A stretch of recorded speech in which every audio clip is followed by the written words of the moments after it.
Rico, where'd you give your bonds? The Federal Reserve has cut its key interest rate to the lowest level on record. The federal funds rate, the interest that banks charge. Crisis will happen. The biggest fiscal stimulus we have ever seen. And that'll solve the problem. We're in the midst of a serious financial crisis, and the federal government is responding with decisive action. We boosted confidence in money market.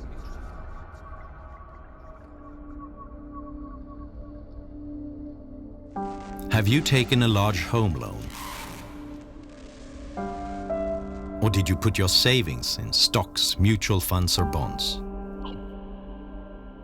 If not, then you can relax. But all of us who did are living on borrowed time. This is the story of the greatest financial crisis of our time, the one that is on its way.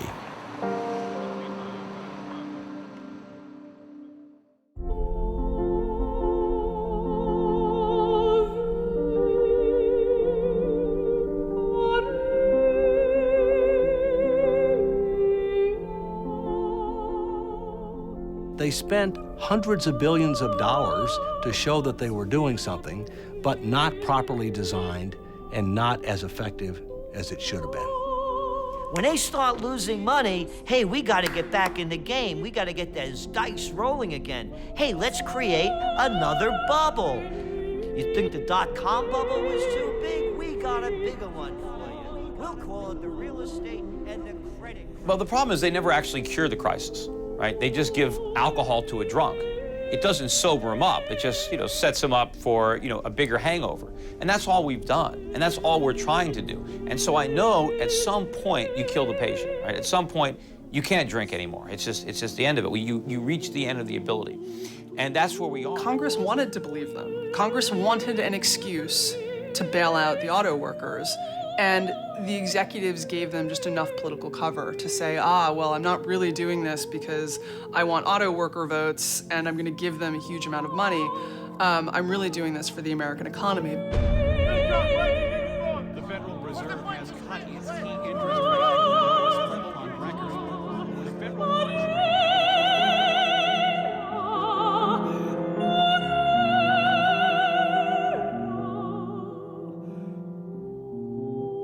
So the solution is the problem. That's why we had a problem in the first place.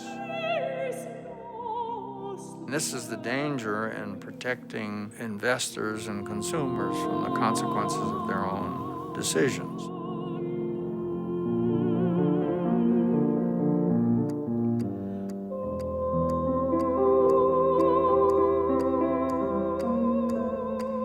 We can do it, but we need to do it soon, because the clock is ticking and time is not working in our favor.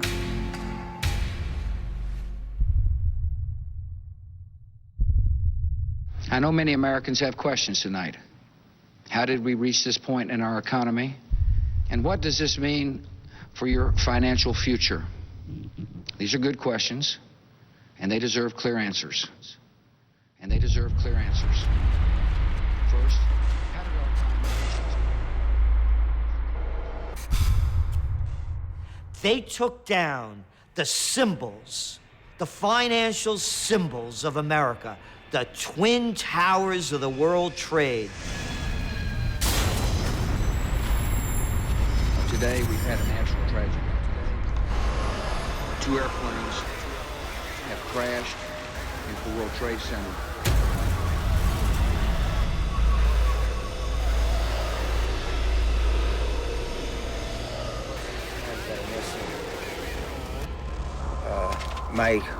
My old company, my old company where I used to work, the whole company's missing. The story of the great financial crisis begins just like many of the stories of our era, in the United States on September 11th, 2001. The terrorists knew exactly what they were doing, striking at the ultimate symbol of the global economy. And they did it when the US was already slumping into a recession after the dot-com bubble had burst.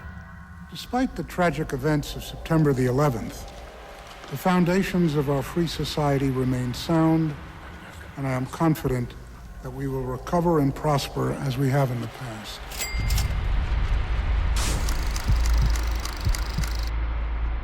In spring 2001, the Federal Reserve started lowering interest rates. And now it continued lowering rates to save companies on the brink and to keep unemployment down.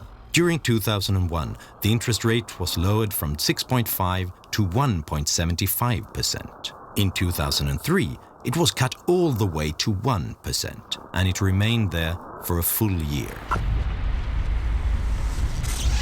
Predicting the panic of 08, the economic 9/11, and the current economic crisis that we're still in was probably one of the easiest forecasts we've ever made in our 30 years of trend forecasting. It was very simple. Gerald Celente lives in Kingston, a few miles north of New York. He's one of the top trend analysts in the US. He has been called a modern Nostradamus. He didn't just predict the current crisis, he also predicted the dot-com bubble and the stock market collapse of 1987. Immediately after 9/11, the President of the United States, George W. Bush, told the people to be good Americans and go out and shop. But how are they going to do it? You're in a recession. The Federal Reserve comes to the rescue. In his memoir, Federal Reserve Chairman Alan Greenspan writes that he knew that low interest rates might cause a bubble. It's party time! Traditionally, central banks remove the punch bowl once the party starts. The interest rate can't remain low for too long, or people will do things they'll regret later. This is one party that just has to turn out right. Well, the purpose of a party is to have fun together. And a successful party needs planning and skill. Greenspan argued that the Fed should never remove the punch bowl, but rather keep refilling it when the party started to peter out.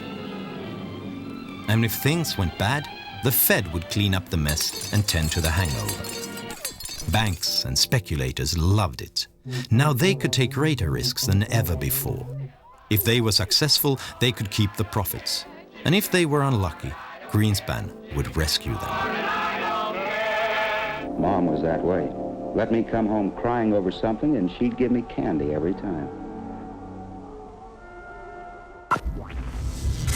When you see the stock market come down and the real estate bubble burst, all that phony wealth is going to evaporate. And all that's going to be left is all the debt that we accumulated to foreigners.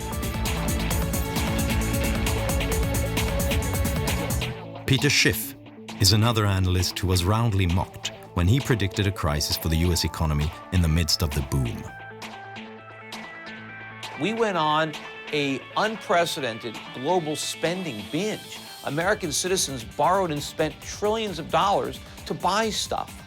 And that is why we're in so much trouble. It was because we got drunk on all that Fed alcohol.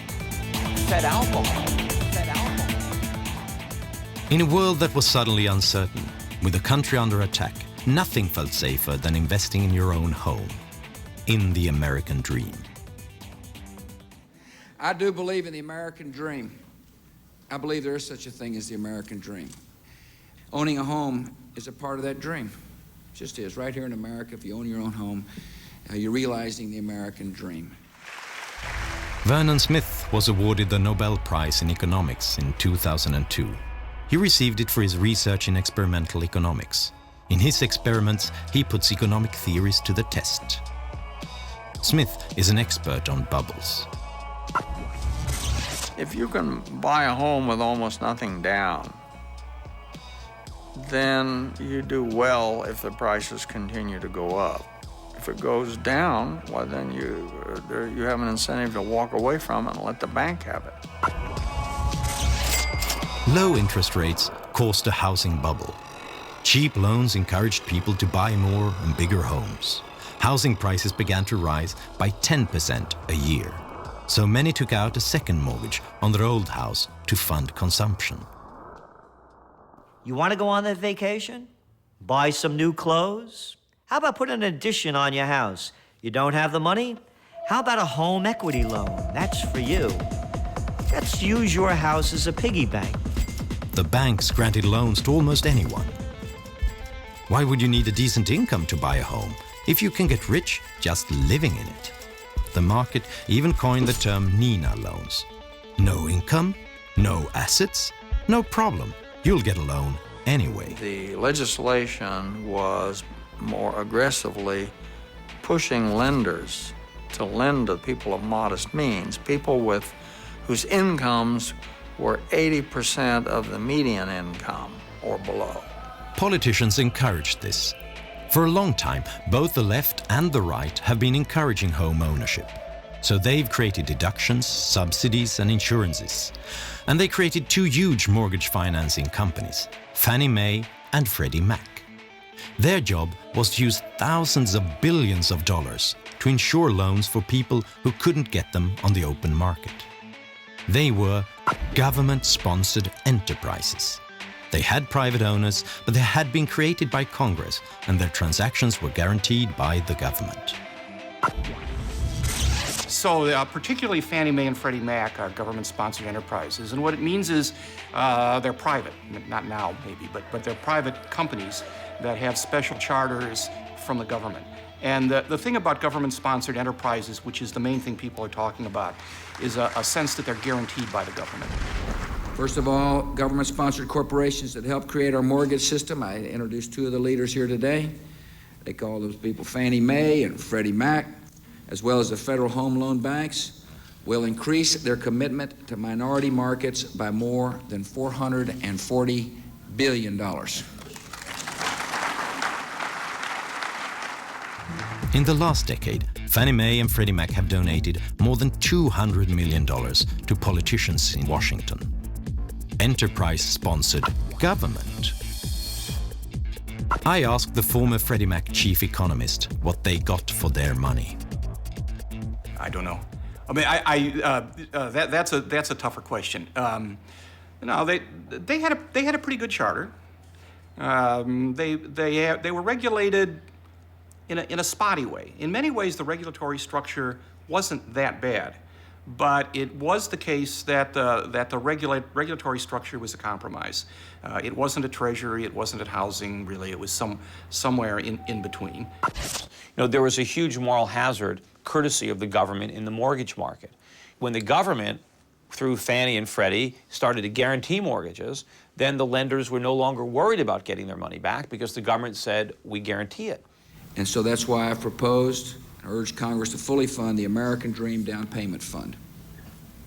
This will use money, taxpayers' money, to help a qualified low-income buyer make a down payment. Well, greed has to be balanced with a certain amount of fear, and that's what down payment rules are all about, and amortization rules, is to keep people from carried away by, as you say, the greed of expecting to become rich by buying a home and reselling it at a higher price. And that's important. One of the barriers to home ownership is the inability to make a down payment. And if one of the goals is to increase home ownership, it makes sense to help people pay that down payment. This is the problem, the moral hazard. We gave a moral hazard to home buyers. Once you say that you can buy a home with no down payment, all of a sudden there's no risk to the borrower. He doesn't care if he overpays, because if the house keeps going up, he makes money. If it stops going up, the bank loses the money. You know, we have moral hazards in our banking system. The U.S. government guarantees all bank deposits. Well, what does that mean? That means that depositors don't care what the banks do with their money once they deposit it, because they know the government guarantees it. And the federal government obviously has to play an important role, and we will. We will. I mean, when I lay out a goal, I mean it. Why are they doing that?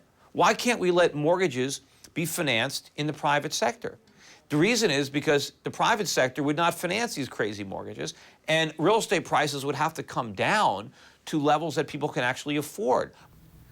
How can you promote home ownership if people can't afford the home? The big banks dared to make riskier loans because they had started repackaging loans and selling them to others as securities. They sold them to each other, to Fannie Mae and Freddie Mac, and they sold them to Norway, to Germany, and to China. If the loans turned bad, someone else would end up with a hot potato. I guess we're a little early. What do you want to do? Anything but inspect this temple of capitalism. Oh, Nick. Look at them. Their eyes popping out of their heads, drooling over the very things that are taking away their jobs. Now, Nick, don't get all excited. My family think that America is a pretty swell place, and I don't want you to disillusion. I know. Everybody wanted to buy because the rating agencies that rate securities gave the mortgage-backed bonds their highest rating. They promised huge payoffs at near zero risk. The rating agencies thought that house prices would just keep rising. And then there was that minor detail that the rating agencies were being paid by the sellers of the securities. And I think the process was corrupted. First of all, the government licenses Moody's and Standard & Poor's. So there's only a few companies who are authorized to rate these bonds. So it wasn't really a free market. The government was in bed with Moody's and with Standard & Poor's. But also you had this perverse relationship between Wall Street and the rating agencies where they were paying the rating agencies to rate the products that they were structuring. And so there was, this was an incestuous relationship where they knew if they put bad ratings on them, they wouldn't sell. And if they didn't sell, they wouldn't be making all this money constantly rating them. They were great days, but it was all based on a market on steroids. Loans were cheap enough to keep driving housing prices up. But when interest rates returned to normal levels in 2006, the spell was broken. But for one person, the future was still bright. Ben Bernanke, Alan Greenspan's successor as Federal Reserve Chairman. Tell me, what is the worst case scenario if, in fact, we were to see prices come down substantially across the country? Well, I guess I don't buy your premise. It's a pretty unlikely possibility. We've never had a decline in house prices on a nationwide basis. People could no longer get new loans to pay off the old ones. Those who had been given a mortgage despite a very low income couldn't afford to stay. The prices started falling, making the mortgage-backed securities increasingly worthless. There's not much indication at this point that subprime mortgage issues have spread into the broader mortgage market, which still seems to be healthy.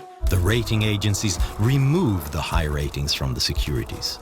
Investors who never looked beyond the ratings suddenly didn't know what they had bought. They didn't know how risky those loans were. Overall, the U.S. economy appears likely to expand at a moderate pace over the second half of 2007, with growth then strengthening a bit in 2008 to a rate close to the economy's underlying trend. The dominoes started falling. Investors stopped buying mortgage-backed securities and refused to lend to those who depended on them.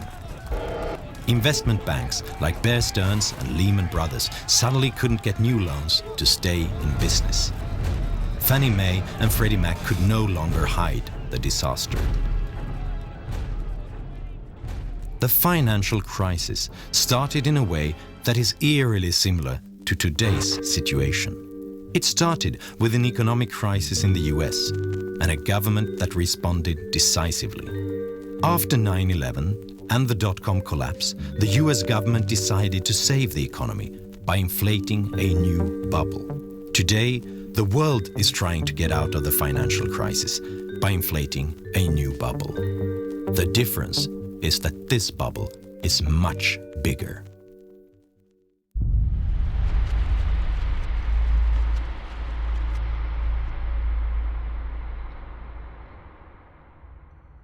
After they did the dot-com bubble, and that burst, and they reinflated it with the real estate and credit crisis bubble, and then when that burst, now they've created the bubble of all bubbles. And it's not only the United States, this is a global bubble. They're all into it. It's called the bailout bubble. Hey, the economy's going down, recession's setting in, sales don't look good, exports soft, need more money? How about, we'll call it stimulus packages. And from Australia to the United States, from the UK to China, they're dumping funny money into the system to keep it going. In September of 2008, the US economy is near collapse. Fannie Mae and Freddie Mac have been taken over by the government. On September 15th, giant investment bank Lehman Brothers goes bankrupt after monumental bets on real estate. AIG, the largest insurance company in the world, collapses the next day. Fear sets in. It seems like anyone can fail. Suddenly, banks no longer dare make loans to companies or each other. Experts warn that the economy is about to collapse. This CBS News special report, a presidential address to the nation. From CBS News headquarters in New York, here is Katie Couric. Good evening, everyone. President Bush asked the networks for this television time so he could talk directly to you about a national crisis. Some of this country's major financial institutions are in danger of collapsing under the weight of bad mortgages, and that would be devastating for the entire economy. We are in the midst of a serious financial crisis, and the federal government is responding with decisive action.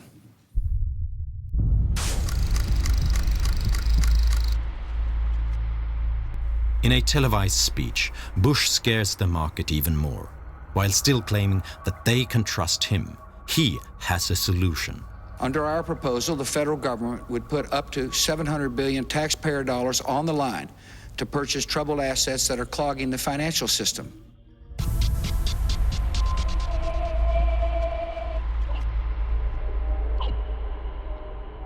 The US government wants to spend huge amount on Wall Street banks to cover their bad deals. Even banks who don't want the money will be forced to take it, so that the public won't know which banks are on the brink of collapse. All those in favor say aye. Opposed say no. The ayes have it. I want to thank the Secretary of the Treasury for working hard with the members. Thank the members for working long hours like they've been doing to come up with a solution that's bipartisan and that'll solve the problem. On October 3rd, Congress approves the biggest financial bailout in history. $700 billion. Around the world, in Germany, Italy, Canada, South Korea and Great Britain, other politicians do the same to save their banks.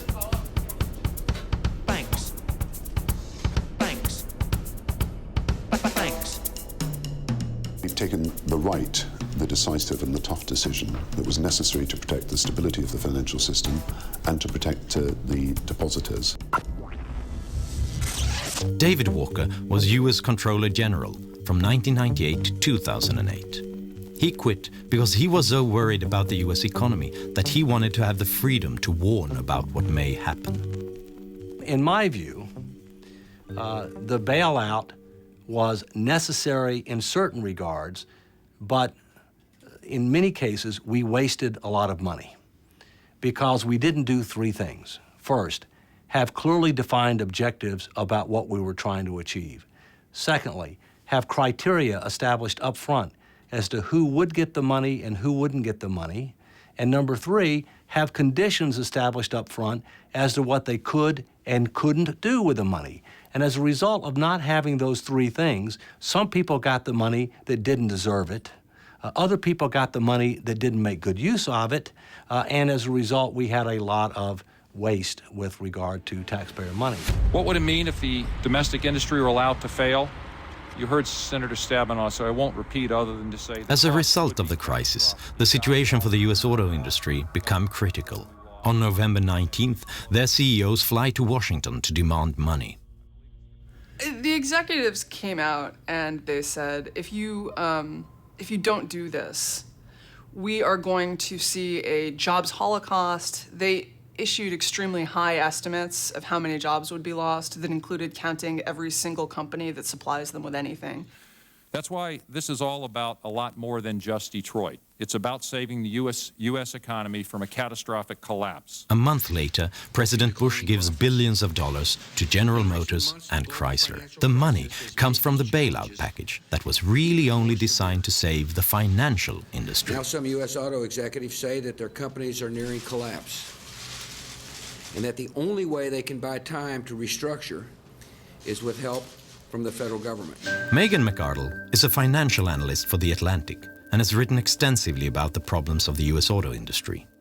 Congress wanted an excuse to bail out the auto workers, and the executives gave them just enough political cover to say, well, I'm not really doing this because I want auto worker votes and I'm going to give them a huge amount of money. I'm really doing this for the American economy. But if you look at how much money we gave them, I mean, you're talking about almost $100 billion is how much we will end up spending on this. You know, even if you were saving millions of jobs, it would have been cheaper to give every single one of those people $100,000 to go out and, you know, find a new job. The big guys on Wall Street, they can't take their losses. They're crybaby capitalists. Oh, they preach capitalism for everybody but themselves.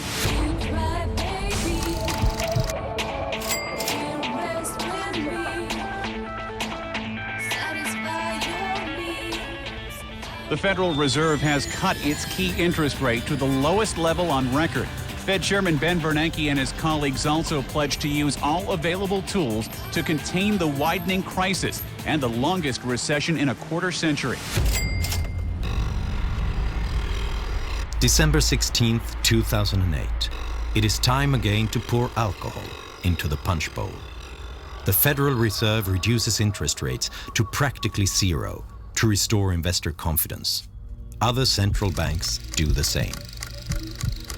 Hey, have no credit? Don't worry about it. Just sign on a dotted line. The housing bubble that they inflated blew up with all the carnage and all the bankruptcies. And now what is their solution? Well, gee, let's do the same thing we did before. Instead of having interest rates at 1%, let's have them at 0. And let's buy everything we can. Let's print money and buy mortgages. Let's buy credit card debt, student loans. Let's buy bonds and let's drop money from helicopters to try to get the same risk-taking, excessive gambling on Wall Street. Let's try to convince Americans who are already loaded up on debt to go out and buy more stuff, to go out and go deeper into debt. And if the banks don't want to lend them money, let's make them lend them money. I mean, this is economic, suicide. While the Fed lowers interest rates, President-elect Barack Obama prepares an enormous stimulus package meant to get the U.S. economy going. We are running out of the traditional ammunition that's used in a recession, which is to lower interest rates. They're getting to be about as low as they can go.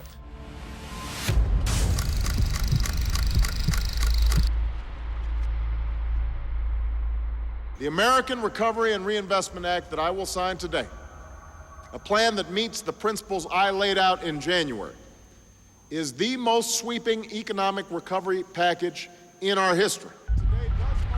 On February 7th, 2009, Obama approves a stimulus package worth $787 billion.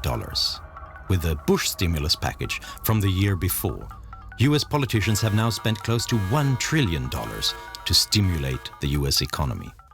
The money is spent on roads, airports, education, unemployment, and other benefits. There's a bureaucracy in everywhere. And, in Italy, they used to say where I'm from, when you have a jar of honey, you lick your fingers.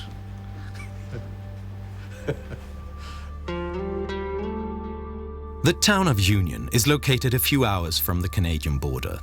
This is where the computer company IBM got its start and grew to be the biggest in the world. The factories are now empty, but the town has acquired a small-town rhythm. So there was surprise when $600,000 from the stimulus package arrived to combat homelessness. On occasion, our police officers may run across someone and they try to, take the person to an area where the individual can get some shelter and get something to eat. But it's not a problem here. This is Rodeo Drive in Beverly Hills, probably the world's most famous upscale shopping district. It was here, for example, that Julia Roberts went shopping in Pretty Woman. Stimulus money has made its way here as well. These streets are to be repaved to the tune of $1 million. Sure, there are potholes in the asphalt, but is this really the economy that needs to be stimulated? We had a $787 billion stimulus bill, but only about 1/3 of it was truly stimulus. By that I mean timely, targeted, and temporary. The other 2/3 were things that people wanted to do, had been wanting to do for a long time, but they didn't want to have to pay for it. They wanted to do it as part of emergency legislation and charge it to the national credit card. The Johnstown, Pennsylvania airport has 3 scheduled flights a day. Other than that, it's quite empty. When you have the flights coming, that's when the people are here. Right. Other than that, it's empty. But one face is everywhere. Congressman John Murtha, the airport's namesake. He's been called the King of Pork and has gotten $200 million for Murtha Airport from Washington. Earlier this year, the airport got a new source of revenue, $800,000 from the stimulus package to repave this backup landing strip. The head of the airport insists that the landing strip is safe. So why does it need doing if it's not a safety issue?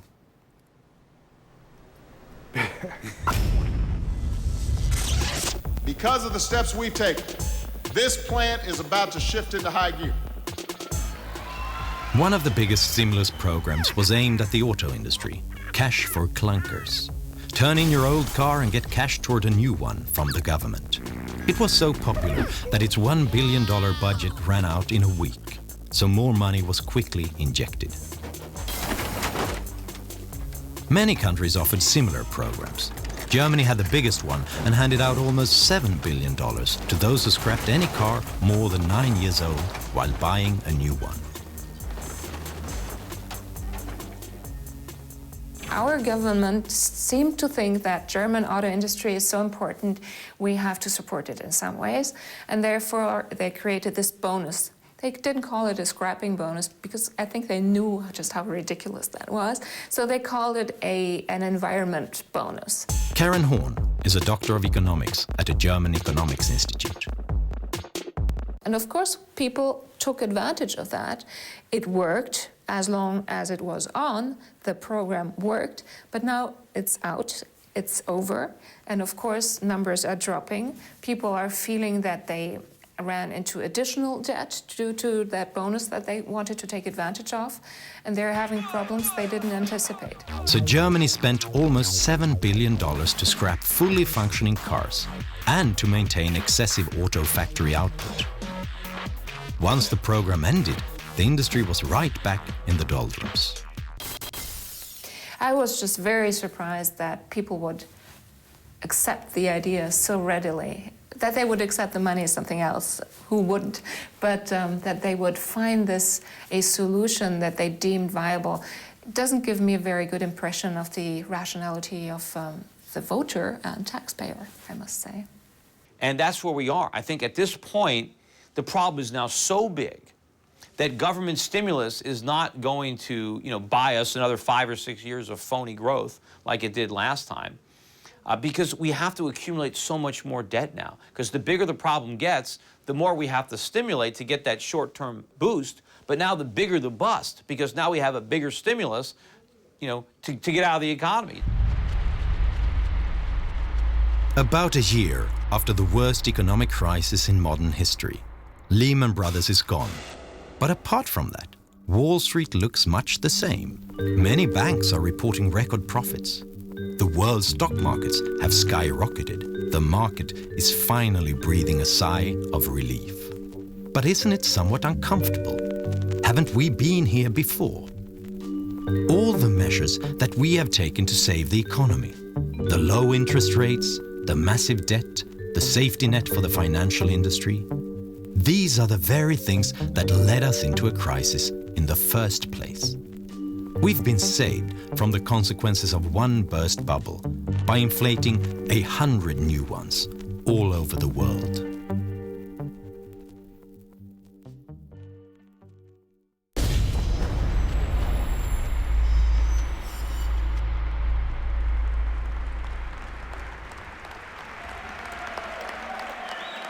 One year ago, I took office amid 2 wars, an economy rocked by a severe recession, a financial system on the verge of collapse, and a government deeply in debt. Experts from across the political spectrum warned that if we did not act, we might face a second depression. So we acted, immediately and aggressively. And 1 year later, the worst of the storm has passed. Viens avec moi à l'hôtel d'amour. L'amour est partout. L'amour est pur et libre. Réaliser tes rêves à l'hôtel d'amour.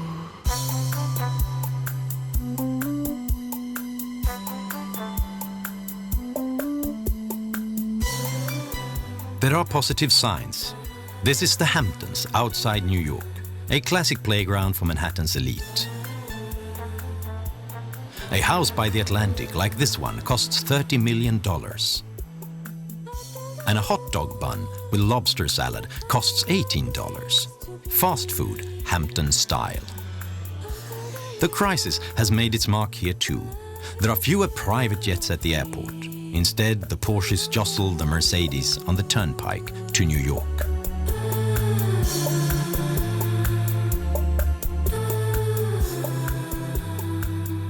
New York City, Washington, D.C., and Los Angeles, California don't represent the real world. They also don't represent the real part of America, the so-called Main Street of America. My tax money to go to Beverly Hills. Well, there's a lot of money in Beverly Hills. I don't think they needed my money down there. But that's a different world. That's not a reality, you know, than that. If you ever visit Union and need a haircut, you may well end up at Frank Petrilli's barbershop.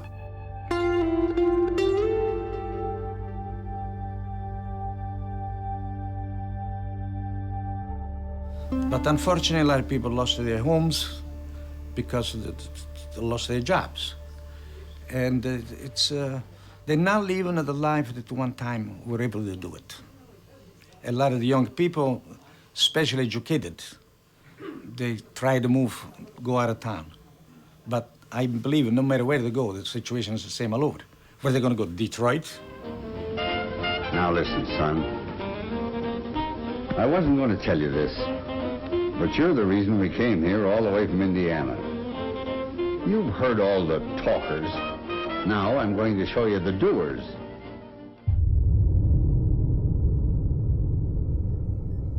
The US government has launched bailouts, stimulus packages and guarantees to the tune of $10,000 billion. Caught myself wondering for the 100th time how the hell I got here. What the hell I'm doing here. That's more than the total cost to the US government for World War I, World War II, the Korean War, the Vietnam War, the invasion of Iraq, the New Deal, the Marshall Plan, and the moon landing. Bush almost racked up more US debt than all presidents before him combined, from George Washington to Bill Clinton. And Obama is almost creating greater debt than all presidents before him, including George W. Bush. But it's not just the US that's increasingly looking like a house of cards. During the crisis, many governments went deeply into debt. Estimates say that the average debt in the richest nations will exceed 100% by the year 2011. These are loans taken at currently low interest rates. Should the interest rate rise by 1%, the US interest payments will rise by $100 billion per year. That's more than the annual cost for the Vietnam War. Sometimes it's just an engine failure, other times it's the deadly flak. If the pilot's lucky, the flak kills him. But usually he isn't, and he burns to death as his plane spins in. It sounds absurd to even think that the United States, the world's economic superpower, might crash. After all, they get the highest ratings from the credit rating agencies. One of the lessons that we must learn from the mortgage-related subprime is you have to take credit ratings with a big grain of salt. Because as we saw with the mortgage-related securities, they went from AAA rating to junk bond pretty fast once people understood the true situation. Today, the United States is rated AAA, but if it doesn't start taking steps to put its financial house in order, that AAA rating will be lost. It's only a matter of when and how quickly. In September 2008, The bankruptcy of one large investment bank brought the world economy to its knees. The fate of Lehman Brothers raised the question of who was next in line, so everyone avoided doing business with banks. How will the world react if the next entity to declare bankruptcy is a nation? Who is next in line if that were to happen? Some houses of cards have already started falling. This is Iceland, until recently one of the richest nations in the world. When the crisis hit, the Icelandic banks collapsed. The Icelandic stock market crashed, leaving the debt with a small population. For the first time in 50 years, this peaceful country saw riots.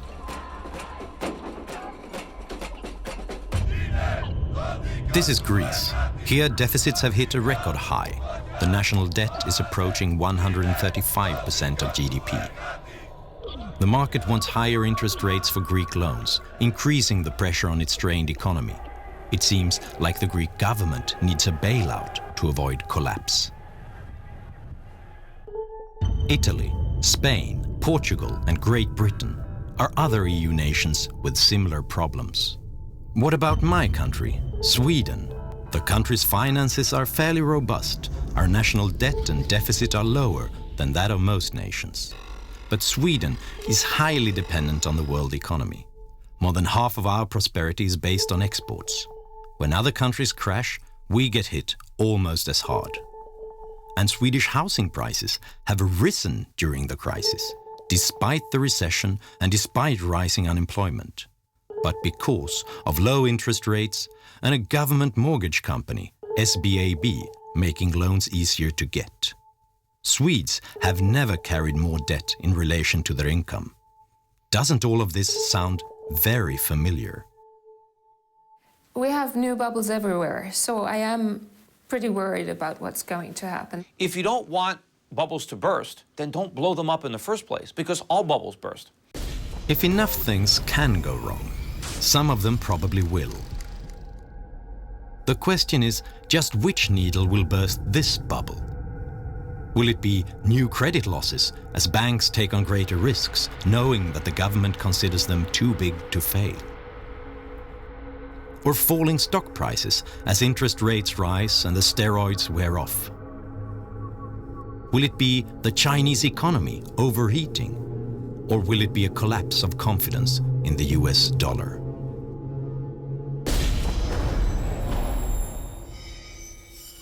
If we lose the confidence of our foreign lenders, and we must not allow that to happen, but if that were to happen, then there would be a dramatic decline in the dollar, a dramatic increase in interest rates, significant fueling of inflation, a very, very deep recession and possibly depression that would be felt around the world. We must not allow that to happen.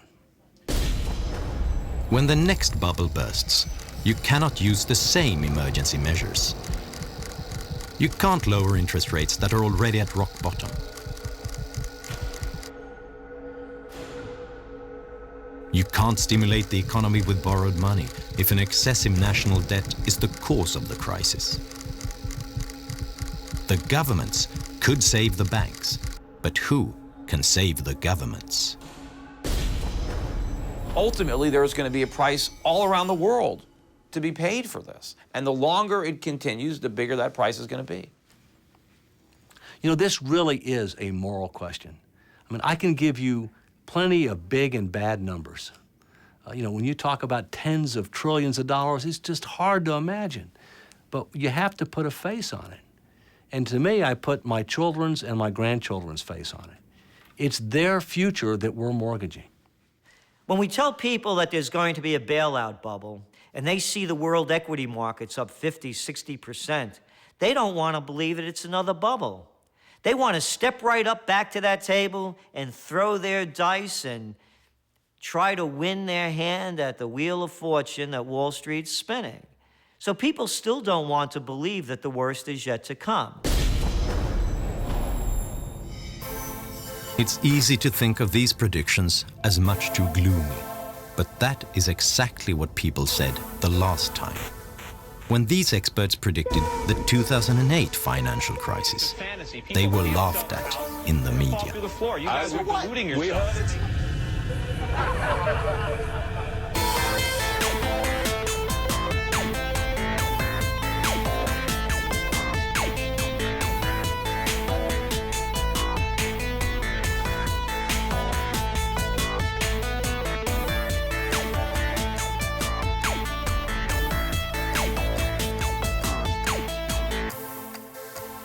We can do it, but we need to do it soon because the clock is ticking and time is not working in our favor.